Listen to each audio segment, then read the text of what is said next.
नमस्कार दोस्तों, मैं आपका स्वागत करता हूं आपके चैनल SR टीच में। तो मैं आपके लिए फिर से एक स्माइल 3.0 का जो होमवर्क है 14/9/2021 का देख सकते हैं फ्रेंड्स आप। Class 12 history 14/9/2021 PDF। तो इसका मैं आपके लिए क्वेश्चन के आंसर लेकर आया हूँ। मैं इसमें आपको पूरा सॉल्यूशन बताने वाला हूँ। तो आप देख सकते हैं यहाँ पे जो आपकी दिनांक दी है वो अक्सर मिसप्रिंट आती रहती है। आपका अध्याय आएगा राजा, किसान और नगर। ठीक है, विषय आपका आएगा इतिहास।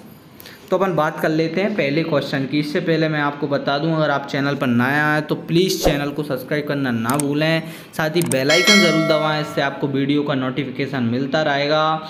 मैं आपको स्माइल 3.0 के जो पूरे टेस्ट चल रहे हैं उनकी वीडियो लेकर आता रहता हूं। तो बात करेंगे अपन पहले क्वेश्चन की। आपका पहला क्वेश्चन दिया हुआ है, जातक कथाएँ किस धर्म से संबंधित हैं? धर्म ग्रंथ से संबंधित हैं। ठीक है, तो चलते हैं आंसर पे। तो देखिए दोस्तों, जातक या जातक, पाली या जातक कथाएं बौद्ध ग्रंथ त्रिपिटक का संयुक्त पिटक अंतर्गत गुद्ध निकाय का 10वां भाग है।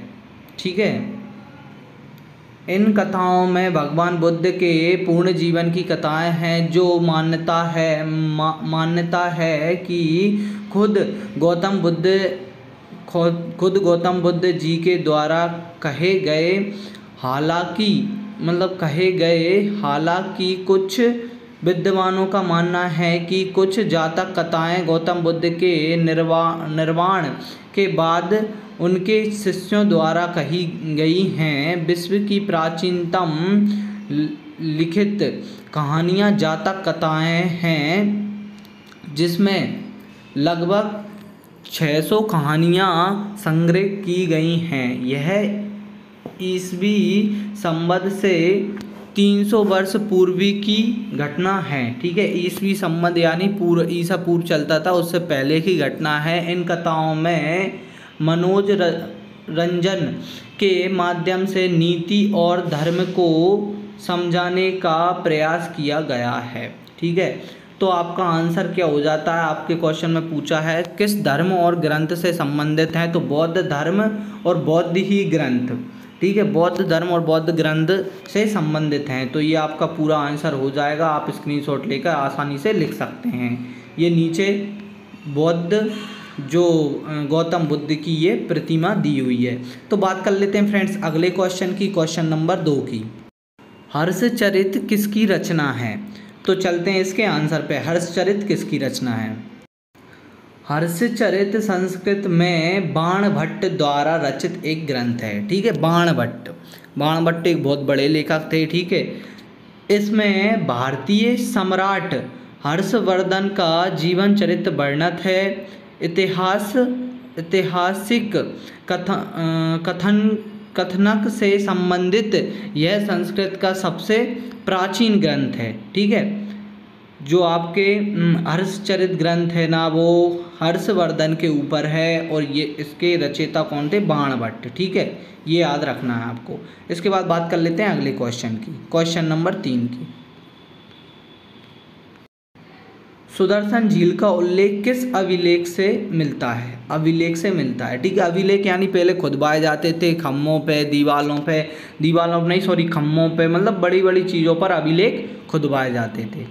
जूनागढ़ का पहला शिलालेख शक संवत 72 150-151, मतलब 150 से 151 ईसा पूर्व चल रहा था उस टाइम पे। ठीक है, ईसवी चल रहा है का है। शक शासक रुद्रदामन के इस शिलालेख में महाक्षत्रप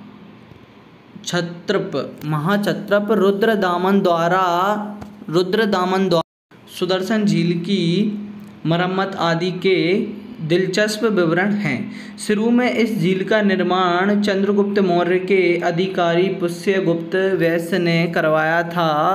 बाद में अशोक के शासन में इसमें और सुधार हुआ। तो ये आपका राइट आंसर हो जाएगा। इसके बाद बात करेंगे अगले क्वेश्चन की, क्वेश्चन नंबर 4 की। अग्रहार किसे कहा जाता था? तो चलते हैं आंसर पे। तो देखिए, अग्रहारम या अग्रहार तमिल तेलुगु उस ग्राम को कहा जाता था जिसके वासी पूर्णतः ब्राह्मण हों। विभिन्न जाति वाले गांवों के उस भाग को भी अग्रहारम कहते थे जिसमें ब्राह्मण रहते हैं। बहुत समय पहले चतुर्वेदी मंगलम भी कहा जाता था। तो आपका ये आंसर हो जाएगा। इसके बाद बात करेंगे अगले क्वेश्चन की, क्वेश्चन नंबर 5 की। ये आपका क्वेश्चन है, जूनागढ़ अभिलेख किस शासन की उपलब्धि का वर्णन करने के लिए बनवाया गया था?